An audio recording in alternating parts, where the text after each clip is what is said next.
ഞാൻ കേട്ടിട്ടുണ്ട് ഈ നേരത്തെ തന്നെ സ്റ്റേറ്റ് അവാർഡ് ഒക്കെ അനൗൺസ് ചെയ്യുന്ന സമയത്ത് ഒരു സീരീസിന്റെ എഡിറ്റിലായിരുന്നു ഫ്രണ്ടിന്റെ കൂടെ നോട്ട് ഫിറ്റ് എന്നുള്ള പേരിൽ ഇറ്റ്സ് അബൌട്ട് സ്ട്രഗ്ലിംഗ് ആക്ടേഴ്സ്. ആ സമയത്ത് 2014-15 കാലഘട്ടത്തില് ഈ സീരീസ് ഒന്നും ഉണ്ട്, ഗെയിം ഓഫ് ത്രോൺസ് ഉണ്ട് അപ്പുറത്ത്, അല്ലെങ്കിൽ ഷെർലക് ഹോംസിന്റെ സീരീസ് ഒക്കെ ഉണ്ടെങ്കിലും അത് നമ്മൾ മറ്റേ ഈ ടൊറന്റിലൊക്കെ ഡൗൺലോഡ് ചെയ്ത് കാണുന്ന ലെവലിലേക്കൊക്കെ നമ്മൾ എത്തിയിട്ടുള്ളൂ. അന്ന് കാലത്ത് തന്നെ സീരീസിനെ പറ്റി ആലോചിക്കുക, അല്ലെങ്കിൽ ഇത് ചെയ്താൽ വർക്ക് ആവുന്ന ആലോചിക്കുക, ആ ഐഡിയ ഒക്കെ ഇപ്പൊ എങ്ങനെയാ വന്നത്? ഞാൻ ആദ്യം ചാനൽ വിയിലൊക്കെയാണ് അത് പിച്ച് ചെയ്ത്, ബോംബെയിൽ പോയിട്ട് ചാനൽ വിയിൽ പോയി പിച്ച് ചെയ്ത്. ഞാൻ വിചാരിച്ചു അവർക്ക് ചിലപ്പോ ഇത് ഒരു സീരീസ് പോലെ ഉണ്ടാക്കാൻ ചിലപ്പോൾ ഇൻട്രസ്റ്റ് ഉണ്ടാവും. ആ ഫോർമാറ്റ് എക്സിസ്റ്റ് ചെയ്തിട്ടില്ല ആ സമയത്ത് ഇന്ത്യയിൽ. അതാ ഞാൻ ചോദിക്കുന്നത്. അതെ അതെ. അപ്പൊ അവരെന്റെ അടുത്ത് പറഞ്ഞു ഇതിന്റെ ഗ്രാമർ ഒക്കെ റോങ് ആണെന്ന് പറഞ്ഞത്. ഗ്രാമർ ഒന്നും ശരിയല്ല. ഗ്രാമർ ഇൻ ദ സെൻസ് അത് നമ്മുടെ അത് മോക്യുമെന്ററി ഫോർമാറ്റ് ആണ്. മോക്യുമെന്ററി എന്ന് വെച്ചാൽ ഡോക്യുമെന്ററി പോലെ ഇരിക്കും, പക്ഷെ ഫിക്ഷൻ ആണ്. പക്ഷെ അത് കണ്ട തോന്നുന്നു ഡോക്യുമെന്ററി ആണ്. അത് മോക്യുമെന്ററി കോമഡിയാണ്. ഗഗനചാരിയുടെ ഒക്കെ പോലെ. അപ്പോ അത് അവർക്ക് അതിന്റെ ഫോർമാറ്റിന്റെ കയ്യില്ല. അവർ പറഞ്ഞു ഇതിന്റെ ഗ്രാമർ ഒക്കെ കറക്റ്റ് അല്ല. പിന്നെ ഫൈനലി ഡൈസ് മീഡിയ എന്ന് പറഞ്ഞ ഒരു വലിയ പ്രൊഡക്ഷൻ, ഡൈസ് മീഡിയ ആണ് അത് ഫൈനലി പ്രൊഡ്യൂസ് ചെയ്തത്. അവരുടെ അത് ഫസ്റ്റ് സീരീസ് ആയിരുന്നു. അവരുടെ ഫസ്റ്റ് സീരീസ് ആയിരുന്നു അത്. പിന്നെ TVF അതിനായിട്ട് ഡിസ്ട്രിബ്യൂട്ട് ചെയ്തു. അങ്ങനെയാണ് അത്. അപ്പൊ ആ സമയത്ത് പറയണ്ടായിരുന്നു I would like to have a comment in all the spheres of film making like Kamal Haasan എന്നൊക്കെ അന്ന് പറഞ്ഞിട്ടുണ്ടായിരുന്നു. അതിപ്പോഴും ഉണ്ടോ ഉള്ളില്?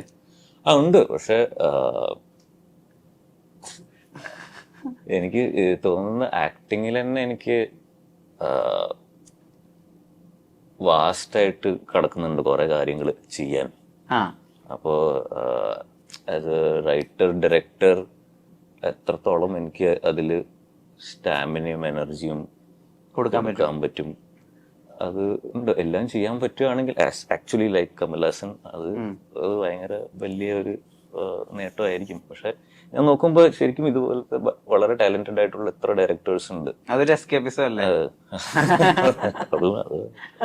അപ്പൊ അവരുടെ കൂടെ എനിക്ക് അഭിനയിക്കാൻ കിട്ടിയ എനിക്ക് അഭിനയിച്ചും അതിന്റെ ഒരു സുഖം കൊടുക്കാം. അപ്പോ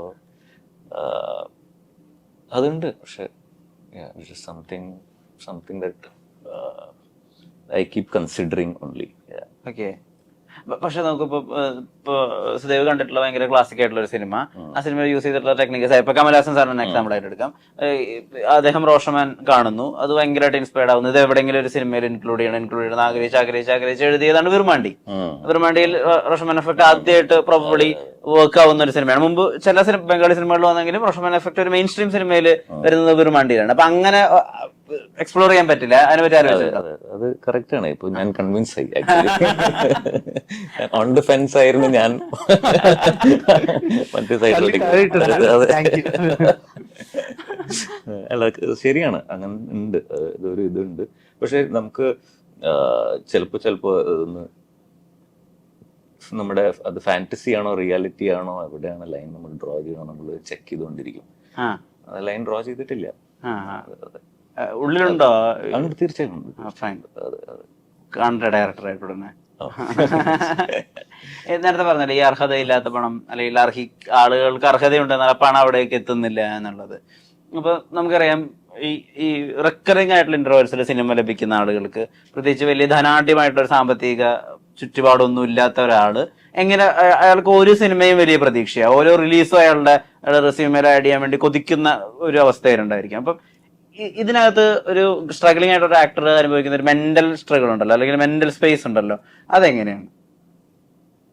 മെന്റൽ സ്ട്രഗിൾ എന്ന് വെച്ചാൽ മേ ബി എന്റെ മൈൻഡ് സെറ്റിന്റെ പ്രശ്നമാണോ നല്ലതാണോ ചീത്തയെന്ന് അറിയില്ല. അങ്ങനെ അതിലെത്ര സിനിമ കിട്ടിയിട്ടില്ല നിരാശകളൊന്നുമില്ല. മേ ബി എല്ലാ കാലത്തും സിനിമ കിട്ടിക്കൊണ്ടിരിക്കുന്നോണ്ട് ഒരുപാട് ആഗ്രഹിക്കുന്നുണ്ടെങ്കിലും നമുക്കറിയാം റിയലിസ്റ്റിക് ആയിട്ട് ഇതൊരു ബിസിനസ് ഓറിയന്റഡ് ഇൻഡസ്ട്രിയാണ്. ഇപ്പോൾ നമ്മൾ മാർക്കറ്റബിൾ ആവണം, നമ്മുടെ റെസ്പോൺസിബിലിറ്റിയാണ്, അത് വേറെ ആരുടെ റെസ്പോൺസിബിലിറ്റിയാണ്. It is my job to find an opportunity to be a part of a movie. അല്ലാതെ ആരും നമുക്ക് കൊണ്ടുത്തരില്ല. അപ്പൊ നമ്മൾ എത്ര വർക്ക് ചെയ്യുന്നുണ്ടോ, എത്ര ഹാർഡ് വർക്ക് ചെയ്യുന്നുണ്ടോ, എത്ര ഡിസയർ നമ്മൾ അതിലേക്ക് കാണിക്കുന്നുണ്ടോ, അതനുസരിച്ച് റിസൾട്ട് വരും. മേ ബി ഇങ്ങനെ ഒഴുകി പോകുന്ന കൂട്ടത്തിൽ ഇഫ് ഐ എം ഹാപ്പി, ഈ പറയുന്ന മെന്റൽ സ്ട്രഗിള് എനിക്ക് ചിലപ്പോൾ ഫീൽ ചെയ്യുന്നുണ്ടാവില്ല. ഉറപ്പായിട്ടും നമ്മുടെ വളരെ പേഴ്സണൽ മൊമെന്റ്സിൽ നമുക്ക് സങ്കടം വരാം. ഷട്ടേഡ് കംപ്ലീറ്റ്ലി ആവില്ല, നമ്മൾ റിക്കവർ ആവും. ബിക്കോസ് നമ്മുടെ ഈ ജേർണി നമ്മൾ ആസ്വദിക്കുന്നുണ്ട്. We are not result oriented. ഞാൻ അത് ചെയ്താലേ ഹാപ്പി ആവും എന്ന് പറയാ നമ്മള് പ്രോസസ്സും എന്റെ സ്ട്രഗിളും. കാരണം നമ്മൾ 99 പ്രാവശ്യം തൂക്കും, ഒറ്റ പ്രാവശ്യം ജയിച്ചാൽ മതി. ആ ജയം കഴിഞ്ഞ പിന്നെ എക്സൈറ്റ്മെന്റ് പോയി. അപ്പൊ ഈ ജേർണിയിലാണ് ഏറ്റവും കൂടുതൽ എക്സൈറ്റ്മെന്റ്. ഉറപ്പായിട്ടും സക്സസ്ഫുൾ ആകുമ്പോൾ അവിടെയും സ്ട്രഗിൾ ഉണ്ട്. അവിടെ അടുത്ത സ്റ്റേജിലേക്ക് പോകാൻ, പിടിച്ചു നിൽക്കാൻ, സക്സസ് ഉണ്ടാക്കാൻ. അപ്പൊ എല്ലാ കാലത്തും സ്ട്രഗിൾ ഉണ്ടാവും. അപ്പൊ നമ്മൾ എങ്ങോട്ടാണ് ഓടുന്നത്? പുതിയ സ്ട്രഗിളിലേക്ക്. അപ്പൊ ഇവിടെ മര്യാദയ്ക്ക് പഠിച്ചിട്ട് പതുക്കെ പോവാം. അപ്പൊ അവിടെ സ്ട്രഗിൾ പറയും. അപ്പൊ I am happy with what I am now. അപ്പൊ ഇങ്ങനത്തെ ഒരു സീരീസിന്റെ ഭാഗമാവെന്ന് പറയുന്നത്, ഞാൻ 15 years സിനിമയിൽ നിന്നിട്ട് എന്ത് ചെയ്തിട്ടാണ് ഇത് കിട്ടിയെന്ന് വെച്ചാൽ ഐ ഹവ് നോ ഐഡിയ. മനസ്സിലായില്ലേ? എന്തുകൊണ്ട്, എന്ത് ഫോമിൽ യൂസ് ചെയ്തു, അല്ലെങ്കിൽ ഏത് റൂട്ടിൽ സഞ്ചരിച്ചാണ് കിട്ടിയ എനിക്കറിയില്ല. സോ നമുക്ക് ഈ റൂട്ട്, സക്സസ് റൂട്ട് ഡിഫൈൻ ചെയ്യാൻ പറ്റില്ല. അപ്പൊ ബി ഇൻ യുവർ റൂട്ട്.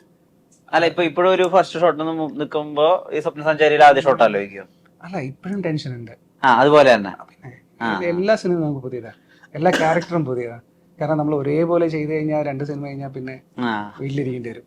കാരണം ആ ക്യൂരിയോസിറ്റിയും ആൻസൈറ്റിയും നമുക്ക്, അല്ല ഒരു എക്സൈറ്റ്മെന്റ് നമുക്ക് വേണം ടുവേർഡ്സ് സിനിമ. അല്ലാതെ വെറുതെ ഒരു റൂട്ടീനായി പോയി കഴിഞ്ഞാൽ ചിലപ്പോൾ നമ്മളെ പോലെ നമ്മളാകട്ടെ എക്സൈറ്റ്മെന്റും ഇൻട്രസ്റ്റും കാണിക്കുന്ന ഒരുപാട് പേരുണ്ടാവും. നമ്മൾ ഈസിലി റീപ്ലേസബിൾ ആവും. അപ്പൊ നമ്മൾ കമ്മിറ്റഡ് ആയിട്ടിരിക്കുക, എക്സൈറ്റഡ് ആയിരിക്കുക എന്നുള്ളത് തന്നെയാണ്. വേറൊരു ഷോർട്ട് കട്ട്സും ഇല്ല. No short cuts to success. ആ വഴിയിൽ പൊക്കോണ്ടിരിക്കുക. ഇവൻച്വലി എല്ലാം ബോണസ് ആണെന്ന് വിചാരിക്കാം. മലയാള സിനിമയിൽ ഇപ്പൊ ഇവിടെ വന്നിരിക്കാനുള്ള ഭാഗ്യം ഉണ്ടെങ്കിൽ അതിൽ തന്നെ ഹാപ്പി ആവുക, അത്രേ ഉള്ളൂ. ശ്രീരേഖ ആദ്യ സിനിമ ലഭിക്കുന്നതിന്റെ അറിവിൽ ഈ ടിക്ടോക്കിലുണ്ടായ ഭൂമി കൊണ്ടാണെന്ന് മനസ്സിലാക്കിയിട്ടുണ്ട്. ടിക്ടോക്കിൽ ഒരു വളരെ പ്രധാനപ്പെട്ട ഒരു ക്രിയേറ്റർ ആയിരുന്നു. ആളുകളെല്ലാവരും ശ്രദ്ധിക്കുന്ന, ശ്രീരേഖയുടെ വീഡിയോ വന്നില്ല എന്നൊക്കെ ആഗ്രഹിക്കുന്ന ഒരു സർക്കിൾ ഉണ്ടായിരുന്നു. ഇപ്പൊ അതൊക്കെ മാറിയത് ഇൻസ്റ്റാഗ്രാമിലും റീൽസ് ഉണ്ടാക്കലും ആയി. ഇപ്പൊ റീൽസ് ഉണ്ടാക്കുന്ന ആളുകൾ, ഇപ്പൊ ഹാഷറിനൊക്കെ ബിപിൻ ദാസിനെ പോലുള്ള ആളുകൾ വാഴ 2 പോലെ ഒരു വലിയ സിനിമ, അതിന്റെ ബഡ്ജറ്റ് തന്നെ ഒരു മെയിൻ സ്ട്രീം സിനിമയുടെ അത്ര തന്നെ ഉണ്ട്. അങ്ങനെയാണ് അവർ ലോഞ്ച് ചെയ്യുന്നത്. ശ്രീരേഖ എനിക്കറിയാം, ആദ്യ സിനിമ ലഭിച്ചതിന് ശേഷം ആ കണ്ടന്റ് ക്രിയേഷൻ സൈഡ് പതുക്കെ ചവിട്ടിയ പോലെയാണ് തോന്നിയിട്ടുള്ളത്. അപ്പൊ ഇപ്പൊ തിരിച്ചറിയുമ്പോൾ ഇപ്പോഴും ഞാൻ കുറച്ചും കൂടി അങ്ങനെ ചെയ്യണം, അങ്ങനെ ഫീൽ ചെയ്യുന്നുണ്ടോ? അതോ ഈ എന്താണ് ഈ ഇൻസ്റ്റാഗ്രാം ഇൻഫ്ലുവൻസേഴ്സ് ഉണ്ടാവുന്ന ബൂമിനെ പറ്റി ഉള്ള ഫീലിംഗ്? ഞാൻ ആദ്യം മുതൽ തന്നെ ഞാൻ സോഷ്യൽ മീഡിയയിൽ നിന്നും ഒരുപാട് മാറി നിന്നിട്ടുള്ള ഒരു വ്യക്തിയാണ്. ടിക്ടോക്ക് ആണെങ്കിൽ പോലും ഞാൻ ഇങ്ങനെ കണ്ടന്റ് ക്രിയേറ്റ് ചെയ്യുക, മാറി നിൽക്കുക, അത്രയും ഉണ്ടായിട്ടുള്ളൂ. കണ്ടന്റ് ക്രിയേറ്റ് ചെയ്തിട്ട് കഴിഞ്ഞാൽ പിന്നീട് അങ്ങനെ ഒരു ഇതില്ല. എല്ലാവർക്കും കമന്റ് തരുന്നവർക്കൊക്കെ റെസ്പോണ്ട് ചെയ്യാറുണ്ട്. അപ്പൊ ആ ഒരു രീതിയിലാണ് പോയിക്കൊണ്ടിരുന്നത്. ഒരു വ്യക്തമായിട്ടുള്ള ഒരു പാറ്റേൺ ഉണ്ട്. എന്റെ ഒരു എനിക്ക് നമുക്കുള്ള ഒരു കഴിവിനെ ഫോക്കസ് ചെയ്യുക, ഷോക്കേസ് ചെയ്യുക, ഇത് മാത്രമാണ് ഞാൻ ടിക്ടോക്ക് കൊണ്ട് ഉദ്ദേശിച്ചിരുന്നത്. പക്ഷെ എനിക്ക് തോന്നുന്നത് ഇൻസ്റ്റാഗ്രാമില് അത് മോശമായിട്ടല്ല പറയുന്നത്. ഇൻസ്റ്റാഗ്രാം എന്ന് പറയുമ്പോൾ അവിടെ വരുന്നത് എന്ന് വെച്ചാൽ എല്ലാവരും സെലിബ്രിറ്റീസ് ആണ്. കാരണം പെട്ടെന്ന് തന്നെ അവർക്ക് ഫോക്കസ് കിട്ടുന്നുണ്ട്, ആളുകളുടെ ശ്രദ്ധ കിട്ടുന്നുണ്ട്, ആളുകളുടെ ലൈക്ക് കിട്ടും, കമന്റ് കിട്ടുന്നുണ്ട്. കാരണം ഞാൻ വരുന്ന സമയത്തൊന്നും ഇത്രയൊന്നും ഇല്ല. ബേസിക്കലി ഒക്കെ തുടങ്ങി അത് പതുക്കെ ടിക്ടോക്ക് ആയ ടൈമിലാണ്. അപ്പോൾ ഞാൻ 6 വർഷം, ഇപ്പം എനിക്ക് തോന്നുന്നൊരു 6 വർഷം, ഞാൻ 6 വർഷം മുമ്പാണ് വെയിൽ ചെയ്യുന്നത്. അപ്പൊ വെയിൽ ചെയ്തപ്പോൾ എന്നോട് പറഞ്ഞിരുന്നു, ആ സമയത്ത് എനിക്ക് നല്ല രീതിയിലുള്ള ഫാൻ ഫോളോയിങ്സ് ഉണ്ടായിരുന്നു. 3-3.5 ലക്ഷം ഫോളോയിങ്സ് ഉണ്ടായിരുന്നു ആ സമയത്ത്. അപ്പൊ ആ സമയത്ത് എന്നോട് ഡയറക്ടർ പറഞ്ഞിട്ടാണ് ഞാൻ ഇതിൽ നിന്നൊന്നും മാറി നിന്നത്. ഇപ്പം സിനിമ ചെയ്യുന്നത് കൊണ്ട് ഒരു ഗ്യാപ്പ് എടുക്കുക, നമുക്കത് കഴിഞ്ഞിട്ട് വരാം എന്നുള്ള രീതിയിൽ. പക്ഷെ ഷൂട്ടിനിടയിലാണ് ഇത് ബാൻ ചെയ്തത്. ടിക്ടോക്ക് ബാൻ ചെയ്തത് ചൈനീസ് ആപ്പ് ആയതുകൊണ്ട് അത് ബാൻ ചെയ്തു പോയി. അപ്പൊ അത് കഴിഞ്ഞ് ഞാൻ തിരിച്ചു വരുമ്പോ ടിക്ടോക്ക്, ഈ ആട് കിടക്കുന്നിടത്ത് കൂടെ പോയി വീണെന്ന് പറയുന്ന പോലെ എന്റെ 3-3.5 ലക്ഷം ഫാൻസും പോയി, ഫോളോവേഴ്സും പോയി, ടിക്ടോക്കും പോയി. അപ്പൊ എനിക്ക് അത് കഴിഞ്ഞ് ഞാൻ തിരിച്ചു വന്നപ്പോഴത്തേക്ക് അതൊക്കെ മാറി. അതിന്റെ ഒരു അൽഗോരിതം മാറി. പിന്നെ അത് കഴിഞ്ഞിട്ട് ഇവിടെ എന്താ സംഭവിച്ചതെന്ന് അറിയുന്നതിന് മുൻപ് വെയിലിന് അവാർഡും കൂടി കിട്ടി. അപ്പൊ അത് കഴിഞ്ഞപ്പോഴത്തേക്കും പിന്നെ ആ ഒരു നമ്മൾ അതിന്റെ കുറച്ച് ഇനാഗുറേഷൻ, കുറച്ച് വർക്കുകൾ, അങ്ങനെയൊക്കെയുള്ള ഒരു രീതിയിൽ അതുവഴി പോയി.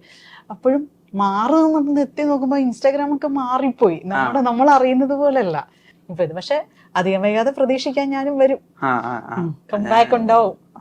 എന്റെ 3.5 ലക്ഷം എന്റെ പയ്യന്മാരെ അവിടെ വെയിറ്റ് ചെയ്ത് ഇരിപ്പുണ്ട്.